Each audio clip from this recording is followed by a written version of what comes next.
Back with Achi, and now we get to do the choice whether or not to kill this dude with burning hammer. I guess we shouldn't do it. He will not give up now. The forklift.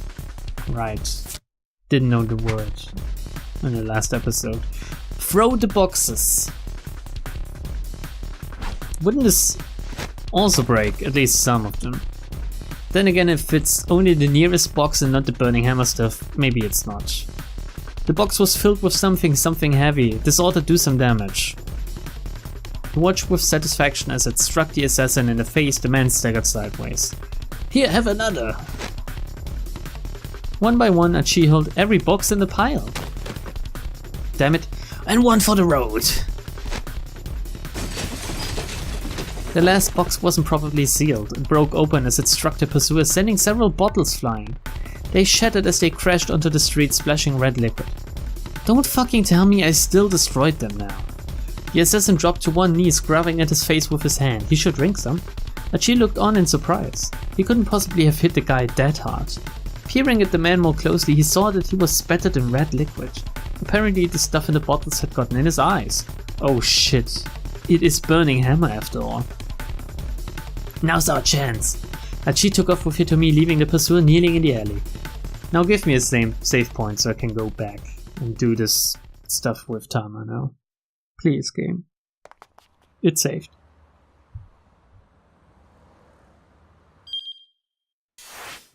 Which means we go over here. Let's head back for now. And see if stuff changed. Should have. Please don't tell me I have to do something differently. Even earlier, it was 12:40, right? So this should have been right. 15 minutes, yes, go back. And then we talk about the fucking pendant for good luck.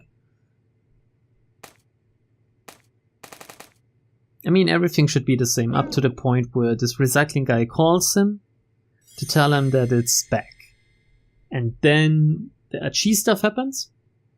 But if it doesn't happen, Tama will just go out and find the burning hammer. Right? Please tell me I'm right. We get to enjoy his expressions again. Isn't this great? Do enjoy that. Anyway. Well, we're skipping ahead like that because the game is weird. I mean, there's some kind of trick to do this with the timeline. But I don't seem to manage it somehow. Which could be my fault, could be the game's fault. I don't know who to blame. Maybe it's both our fault. Anyway, I just hope you enjoy this. I just hope you enjoy the series, this game. More than I do right now, hopefully, since stuff like this gets on my nerves. I'm honest. If I was reading this for myself, maybe I would have dropped it. Not sure. Oh, it's here. Wait, let's see. Brace myself before actually stepping out the door. But, oh shit. Wait, is this how you...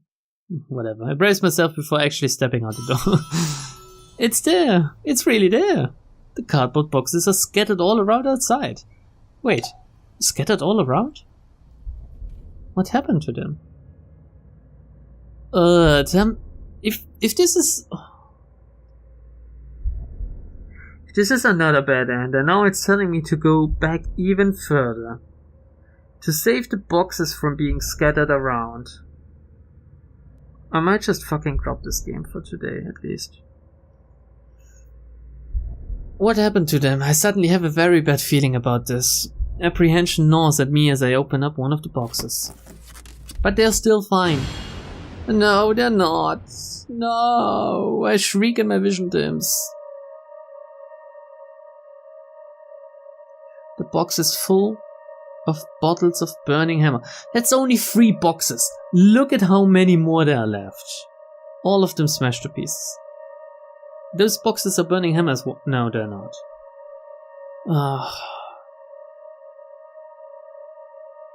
It's a TBC. What? Okay, this is bad for me. This is bad. I have too many TBCs now. And still the Kano did bad end. So, calling Toyama. We've tried both. Advice for Toyama. Someone else has to meet them. But who has to meet them? Is there something in Achi's story where we jumped to her father, we did this. We did this jump to Tama.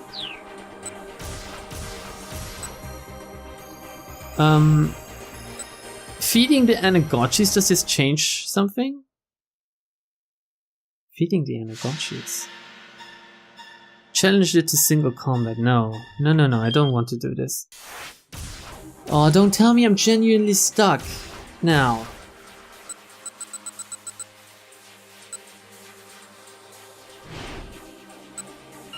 On to 13, yeah. I'm just missing Kano.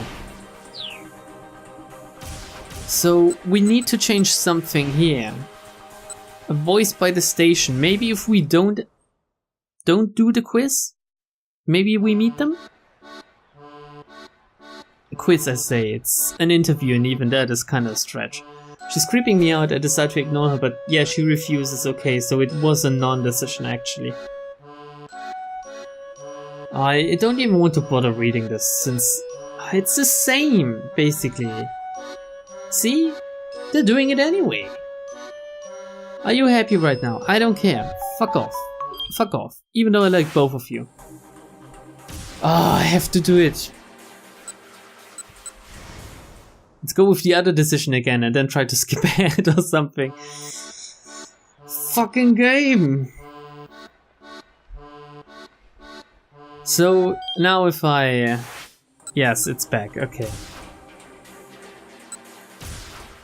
So where else? Let's try calling him again. What did we try telling him last time? No matter what I tell him, he'll get there, right? Just keep your head down and stay out of trouble. Stay where you are right now. He shouldn't move around like that. Is he retarded? Find some place to hide and lay low for a while. Does this change stuff already? Game saved. Come on, give me my timeline. Please.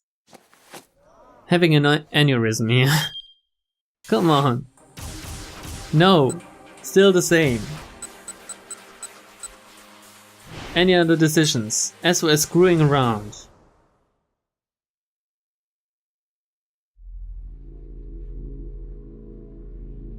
Achi, blah blah blah. Do we want to kick the ass? No. I don't think this changes anything. If only the game would give me hints for the time block. Where, when I could change something. I guess it's not Minorikawa, since he has his decision for Toyama. So it should be at 12:35 to 12:40, right? Since they're moving. Someone has to meet them. The man with the cane yet again. Persistent pursuit. We did this. The jump was to Minorikawa. We did this as well. Tama can't change anything with the voice by the station. It's gone, also doesn't change anything. Are they meeting Osawa? Osawa isn't even outside. Insufferable Kajiwara? What? What fucking decision is this? You're an amazing detective. Get the hell out? Please leave me alone. He got up to leave the study. Oh. Meet them in front of his home, right? If this is the decision now. This game it's breaking me apart. It's harsher than fucking Lobotomy Corporation, it's worse than fucking Darkest Dungeon, and it's making me more angry than Blood Bowl. There's something I wanted to give you. He reaches in his pocket. No banana, no. But he isn't showing the ticket to him then.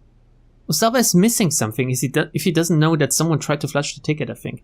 Osawa fled the room. He needed to be alone, if only for a few moments. But even if he could somehow shake Kajiwara, the other detectives had eyes all over the house. He had reached the limits of his patience. He couldn't even think straight anymore. He headed for the back door, trying to avoid the police. Meeting Toyama and his daughter? Opening the door quietly, he slipped across the yard and out through the back fence. Meeting Toyama and his daughter? Yes, please. He didn't want to venture too far from the house. He found a tiny alley and took cover there, thankful for a few moments to himself at last. He hadn't been there long when he caught sight of a man and a young girl. Oh my god. A father and his daughter running past on the main road. It looked as if they were running from something. The man flashed a look back over his shoulder, then took his daughter by the hand and pulled her off the road. They crouched behind some bushes hiding. Please tell me I don't need to change anything for this to go right. As he looked around wild-eyed, he spotted Osawa watching him from the alleyway. Help! The man called out. Help me! Please! If these guys catch me, Oh! The father's eyes went wide as when he got a look at Osawa's face. You! Huh? Osawa thought he recognized this fugitive too, though he couldn't remember from where. Of course. He's, the chief executive asshole with the magazine. And the magazine wrote bad about Osawa and his wife and their marriage. So of course he knows him. Maybe Osawa doesn't really recognize him though. There are some really nasty guys after us, the man said. I know I have no right to ask you this, but please, at least help me keep my daughter safe. Probably you should go to the police if... No, they won't be able to help me with this. Please, I'm begging you, just get Kajiwara. Help me. I'm sorry, but... Please, if not me, then at least help my daughter, the man pleaded. Osawa looked down at the girl. She looks freakish, like an alien, and really, really serious. Unlike her father, she was calm and reserved. She reminded him of Maria, just a little. These people needed professional help. Osawa decided to call the police. Osawa couldn't just stand idly by. He decided to help them evade their pursuers. I guess this is the better decision here. But we can just go back and choose another thing if this is wrong, so what does it even matter? Couldn't stand idly by, no. Alright, follow me. Oh, thank you. Thank you so much. What? This is looking weird. Why does she have to look out? He led the two back to his house and into the storage shed out back. You can lay low in here for a while, if you like, he said. The shed was fairly large. There was plenty of space for the man and his daughter, but still they somehow needed to look through the slit. I'm so sorry, the man said. I'm not sure how I can possibly thank you. Don't worry. Osawa closed the shed door and headed back out to take a look around. And, sure enough, two goons, two fuckish looking men, came running up to him. Hey, you seen a dude with a daughter? No doubt, these were the people the father and daughter were running from. You there, said the one in sunglasses. You see a guy and his daughter around here? Let's see the hint for this one. Teru, Toyama and his daughter Hana, they've come to Shoto while running from loan sharks. Just moments ago, Toyama was talking on the phone with Minurikawa. Do we need that jump? Don't think we do. They should have come this way. There was a hint of menace in his voice. A man and his daughter. Ah yes, I think I saw them run through here. Which way they go? That way. Sweet, we almost got him. The pair sped away. This should definitely help us, right? Please. I can't go on with this anymore otherwise. Osawa waited until they were fully out of sight and called out to the shed. Alright, they're gone. The door stayed closed, however. I'm really sorry, the man called back from inside. Those guys might come back this way. Is it okay if we hide out here a little while longer? He sounded desperate. Pitiful, really. Sure, go ahead, Osawa said. With that, he headed back inside. Evidently, he just wasn't going to get any time alone today, no matter where he went. Oh, come on, Osawa. Don't be so antisocial. Oh, God. Osawa groaned inwardly when he got back to his study, and now he gets the flight ticket. You're still here? Yes, sir. I was told to keep my eyes on you after all. Believe me, it shows. Mr. Osawa, if you're going to go outside, I'd appreciate it if you'd let me know first. What? Had Kajiwara realized he'd snuck out of the house? But more importantly, Kajiwara reached back in his suit pocket. Do you recognize this? I've been meaning to give this to you. He held out a small plastic bag. Inside was a scrap of paper of some sort. That's the flight ticket. Yes, I know. I can actually just skip this one, huh? Should be the same as we read before. Kenji Ozawa. That's their name. Come on, game. Pretty careless, yes. At least we get to enjoy their faces again, right? Great expressions and backgrounds. Splendid music. The only thing where this game gets a 10 out of 10 might be the music. Then again, it's not really a 10. It's no real masterpiece when it comes to the music, is it?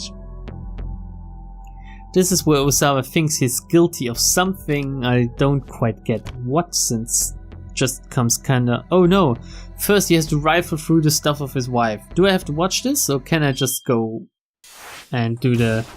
I can actually just go and do the canoe stuff. Who would have thought? Let's do this real quick. I want to finish this hour. Come on, game. Come on. Give it to me. Pincer attack. Pincer attack. Took up positions. Yes. Called Sasayama. Are you ready? Just give the word. Try not to say the N-word though. Sure enough, there's another really suspicious looking man. And the second man approached the one holding the attached case. After exchanging a scant handful of words, he took the case and walked off. He does definitely look different to the others though. You could tell him apart from a fair bit, I'd say. So if you want to tail him, yeah, whatever. Sasayama? I'll handle the guy with the case, the big one. Okay, got it. He looks like Hagrid. Sasayama broke into a run, chasing after the man who'd taken the ransom. Hagrid? Kano hung up his phone and rushed to close the distance with the other man.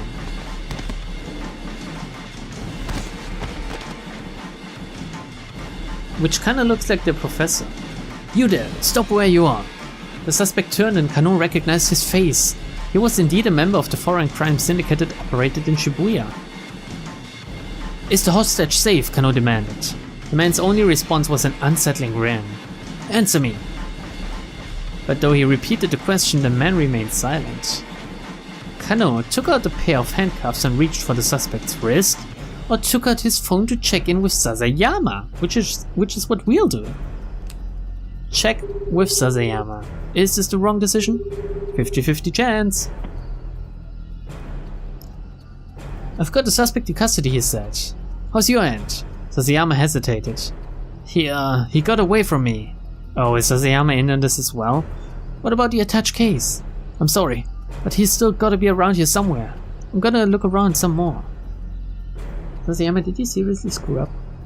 Fucker. Sasayama hung up and Kano slipped his phone back in his pocket. Oh, and that is. As he did, the man pulled a knife from his breast pocket and swung it right at Kano's face. Dude! That's what his face says right now. Kano managed to jerk away in time, but his momentum carried him too far backward and he sprawled onto the pavement. Damn! The suspect was already making a run for it. You done goofed, guys. Suddenly a large car of foreign make skidded to a halt, blocking off the man's escape route. A tall Caucasian man jumped out. He wore sunglasses and a crisp suit. Now cornered, the fleeing suspect brandished his knife. What? Someone's helping me? Be careful! But Kano didn't even have time to finish shouting his warning. Oh, there was a metallic poing and the knife went flying through the air. The man in the sunglasses had snapped his right foot up, sending the weapon flying. Who's this ninja dude? As the attacker's jaw dropped in astonishment, the newcomer proceeded to elbow him right in the face. Who's this? I want to see his face. The blow connected and the suspect went down hard. Ow. The fallen man turned his head to look at Kano. His mouth moved as if he was attempting to say something. Ooh, he never got it out. The man in the sunglasses kicked him in the face. Maybe it's not someone helping us after all. With a groan, the perp slumped down unconscious. Hey, Kano snapped. What the hell are you doing? He stomped over to the man with the sunglasses. It's Agent Smith. The man nonchalantly dusted off his suit. You were ordered to watch and see where these guys went, right? He spoke in fluent Japanese. Let's see. Imagine that you are a Japanese person who has never been in a situation where you suddenly had to speak to a foreigner. You haven't used English in ages. Fuck me. Sounds just like me, right? Oh god. Your tension grows. You think back to English class in school, but nothing you remember is helpful. You muster up the courage to choke out the stammered, Do you? The foreigner responds fluently, in your own language. Nihongo de daijoubu desu. It's alright, I speak Japanese.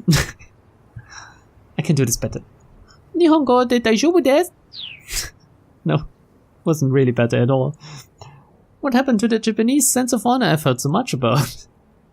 Who are you? I'm from the US Embassy's Regional Security Office, the man replied. And another hint. An embassy is where ambassadors from a foreign country lodge. Don't think this is important, really. We all know what an embassy is, seriously. He presented Kano with his ID.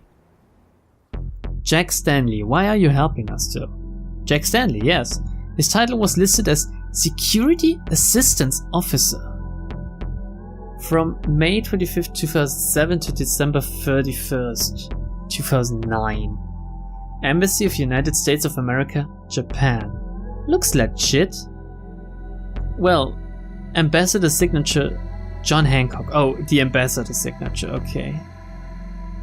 Kano glanced at the car he'd shown up in. The license plate was blue with white lettering. The Ministry of Foreign Affairs? But the ministry wouldn't just send some diplomat to intervene in police investigation. What's your name, detective? Stanley asked. Kano, from the Shibuya precinct. Alright, Kano. I'm going to need you to follow my instructions for the next while. Why's that? Instead of answering, Stanley took out his cell phone and made a quick call. After a few moments, he held the phone out for Kano. Here. Permission from your boss, he said. He looks fucking badass, Jesus. What? Kano squawked. He took the phone gingerly, bracing himself. Kano speaking? You imbecile! What the hell are you thinking? It was Kuze and he was furious. Understandably so, really. Kano had disobeyed a direct order. And for what? All he'd accomplished was losing track of the attached case. Well, not he, Sasayama. I'm sorry, sir. You really think sorry is gonna cut it? You're off the force, Kano. Kano slumped, defeated. He had no reply. He knew he deserved whatever punishment he got. Still, orders from up top didn't trap the hostage's safety. If he could have gone back and done it all again, he was sure he'd make the same call. What? The same call? Maybe that meant he wasn't detective material, but so be it. So, this is not a bad end? Is it a bad end? I don't know. That's what I want to tell you, Kuze continued. Oh, that it is. But for now, I need you to follow the instructions of the guy there. Stanley, do whatever he tells you. Sir? Kano hadn't seen that one coming. He disobeyed orders. That was undeniable. And yes, he knew he deserved a reprimand.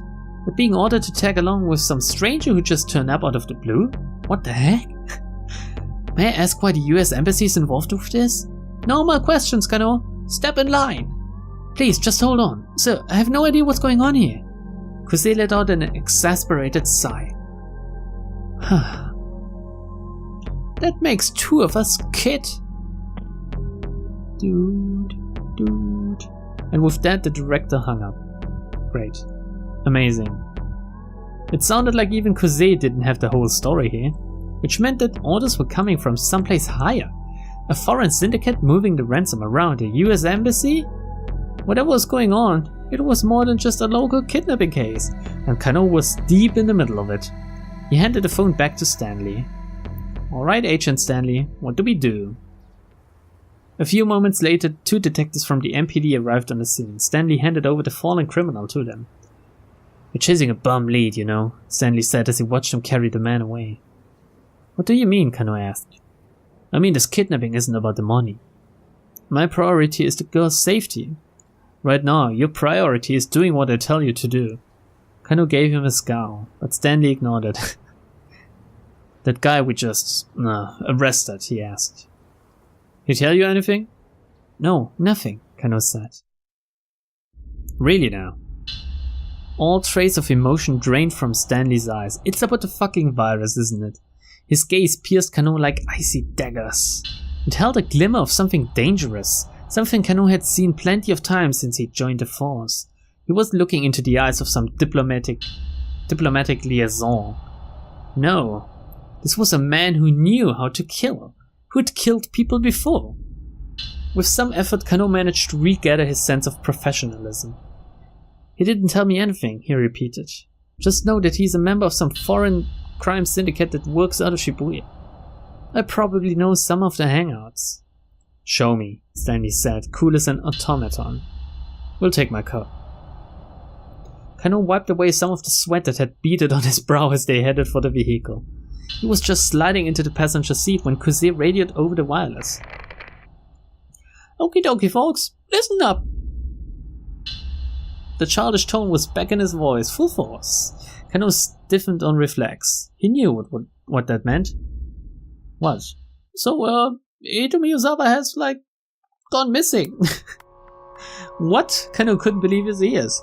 Wasn't Tateno supposed to be protecting her right now? Oh, Tateno? Tateno is the dude with the limp? Also, Detective Tateno hasn't radioed in. And we can't reach him from our end either. No way, Kano blurted out. Can't be. So this fabled Tateno. Seriously, held up by Achi, of all people. So yeah, Kuze continued, he might have gotten caught up in this incident too. It wasn't like a detective of Tateno's stature to go incommunicado during an investigation. It could only mean that something had happened to him. Something major. I wonder what? Well, maybe someone else is after him too. Wait, another TBC? So is this the end of the hour block now, or am I missing something?